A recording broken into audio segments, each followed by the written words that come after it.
So hello everybody, welcome back within the video. So in this particular video, we will talk about 20 questions on structuralism literary theory.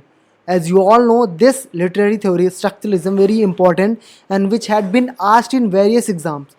जिससे बहुत सारे question बनते हैं और कई सारे exams whether it's TGT, PGT, NET SET, UG से mostly NET SET पे पूछे जाते क्वेश्चन हैं, राइट. सो इन्हीं PYQs previous year question paper पर यही MCQ बेस्ड क्वेश्चन आज के इस वीडियो में हम देखेंगे. चलिए फिर वीडियो स्टार्ट करते हैं. First question of the video is, तो फर्स्ट क्वेश्चन हमारा है what is the meaning of langue in the Saussurean linguistics. So as you all know, Ferdinand de Saussure ने स्ट्रक्चरलिज्म पे लैंग एंड पैरोल का concept दिया था इश पर. तो ये लैंग का मतलब क्या, मीनिंग क्या है? ऑप्शन है the dialectic between thought and speech. Thought and speech की तो बात ही नहीं की है, right. An organise system of differences थोड़ा लग रहा है. लैंग्वेज इन अब्स्ट्रैक्ट सेंस पे ये बिल्कुल गलत हो जाएगा. इंडिविजुअल स्पीच एक्ट, तो हमारा करेक्ट आंसर बनेगा एन ऑर्गेनाइज्ड, क्योंकि स्ट्रक्चर एक ऑर्गेनाइज सिस्टम है, right. An organise system of differences, ये हमारा करेक्ट आंसर हो जाएगा. सेकेंड क्वेश्चन है Ferdinand de Saussure argued that meaning is generated through. Ferdinand de Saussure बोलते हैं कि जो मीनिंग है किसके थ्रू जनरेट होती है. So system of random references, random का तो कोई सीन ही नहीं बैठता, राइट. स्ट्रक्चर्ड रेफरेंसेज का नहीं, यहाँ रैंडम ये भी कैंसिल हो जाएगा. A system of structured differences in language, right. Structured differences in language हो जाएगा. सो थर्ड क्वेश्चन है the structural analysis of science was practised by. Sign का जो स्ट्रक्चरल एनालिसिस किसके द्वारा प्रैक्टिस किया गया था. सो हमारा थर्ड आंसर बन जाएगा जूलिया क्रिस्टेवा, जोकेबा लकांस, रोलैंड बार्स और मिशेल फुकोल्ट. तो हमारा करेक्ट आंसर हो जाएगा रोलैंड बार्स ने साइंस का जो है तो स्ट्रक्चरल एनालिसिस प्रैक्टिस किया था, राइट. फोर्थ क्वेश्चन है who is often described as the founder of structuralism in anthropology. देखो, स्ट्रक्चरलिज्म ना केवल लिटरेचर पे आया था, इसके साथ साथ सोशियोलॉजी पे आया था, सोशियोलॉजी पर, इसके साथ एंथ्रोपोलॉजी, राइट, साइकोलॉजी, ऐसे कई सारी फील्ड्स पे, कई सारी सब्जेक्ट्स पे इसका यूज़ किया गया. सो एंथ्रोपोलॉजी पे स्ट्रक्चरलिज्म का फाउंडर किसे माना जाता है. सो हमारा हो जाएगा फोर्थ का सो ऑप्शन है Roman Jakobson, Ferdinand de Saussure, Claudio Levi Strauss और इमाइल दुर्खीम. सो हमारा करेक्ट ऑप्शन हो जाएगा क्लाउडियो लेवी स्ट्रॉस को हमारा एंथ्रोपोलॉजी का स्ट्रक्चरलिज्म का फाउंडर माना जाता है. सो हमारा नेक्स्ट क्वेश्चन है who introduce Claudio Levi Strauss to the methodology of structuralism पर क्लाउडियो लेवी स्ट्रॉस को किसने इंट्रोड्यूस किया था. ऑप्शन है A R Radcliffe Brown, Roman Jakobson, Alexander Koyre और मेयर फॉर्स्ट. तो करेक्ट ऑप्शन हो जाएगा हमारा Roman Jakobson, right. Next question है what does structuralism emphasise in the study of consciousness. Study of consciousness पे स्ट्रक्चरलिज्म किस पर एम्फसाइज करता है, किस पर सबसे ज़्यादा जोर देता है. Function of consciousness, process of consciousness और अनकॉन्शियस माइंड या फिर कंटेंट ऑफ कॉन्शियसनेस. तो हमारा करेक्ट आंसर हो जाएगा the content of consciousness. Next question what is the origin of structuralism. Structuralism का ओरिजिन क्या है. साइकोलॉजी या फिर particularly work of Sigmund Freud, linguistic या particularly work of Ferdinand de Saussure, sociology particularly work of Emile Durkheim या फिर anthropology particularly work of Claudio Levi Strauss. तो correct answer आपको सबको पता होगा कि फर्डिनेंड डी शॉसर से ये रिलेटेड है, लिंग्विस्टिक से आया है. ये किससे आया कॉन्सेप्ट, लिंग्विस्टिक में पहले स्ट्रक्चरलिज्म आया था.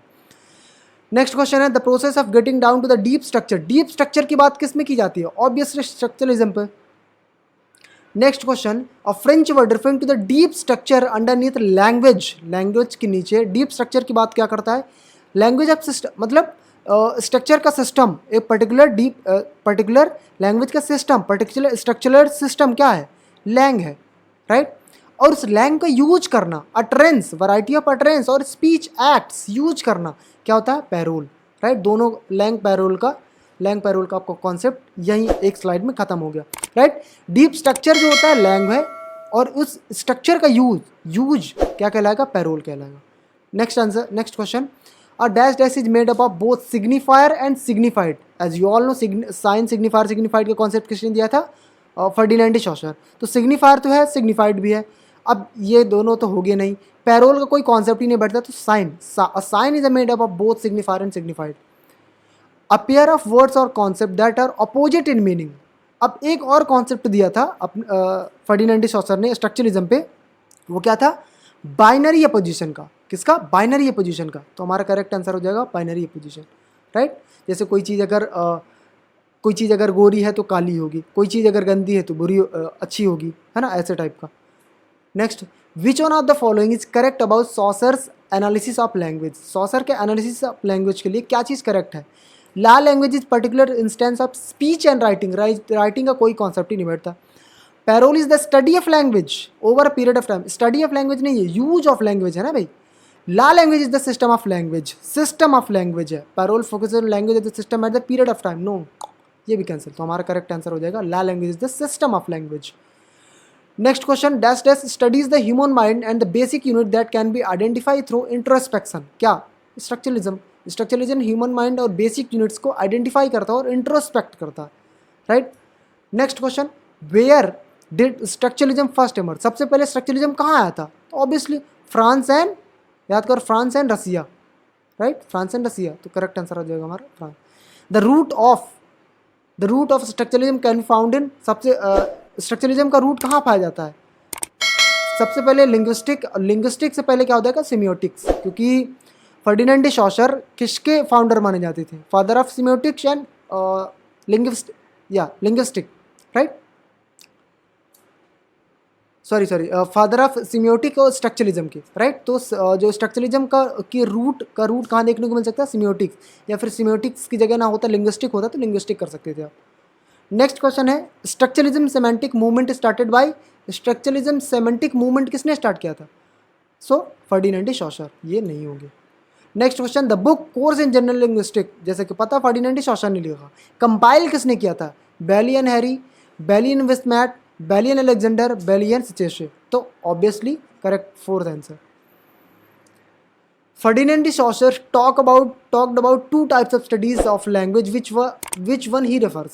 अब उसने दो टाइप की स्टडी ऑफ लैंग्वेज की बात की है, सिंक्रोनिक और डाइक्रॉनिक। अब वो किसे प्रेफर करता था? Ferdinand de saucer. So correct answer हो जाएगा हमारा सिंक्रोनिक। बोथ नहीं होगा ना, डाइक्रॉनिक। क्या होगा? सिंक्रोनिक। अच्छा, होता क्या है डाइक्रॉनिक? मतलब हिस्टोरिकल बैकग्राउंड से, राइट, यहाँ पर्टिकुलर से abroad. Which literary theorist is known as the father of pragmatism का फादर किसे माना गया है? सो C.S. पेयर्स को, राइट। सो ये थे हमारे 20 क्वेश्चन ऑफ स्ट्रक्चरलिज्म टॉपिक पे। ऐसे ही जितने भी लिटरेरी थ्योरी है और इंग्लिश लिटरेचर के जो टॉपिक है अपन आगे वीडियोस के माध्यम पे, क्लासेस के माध्यम पे डिस्कस करेंगे। So I hope you like the video. If you like the video, please hit the like button and do subscribe for more updates.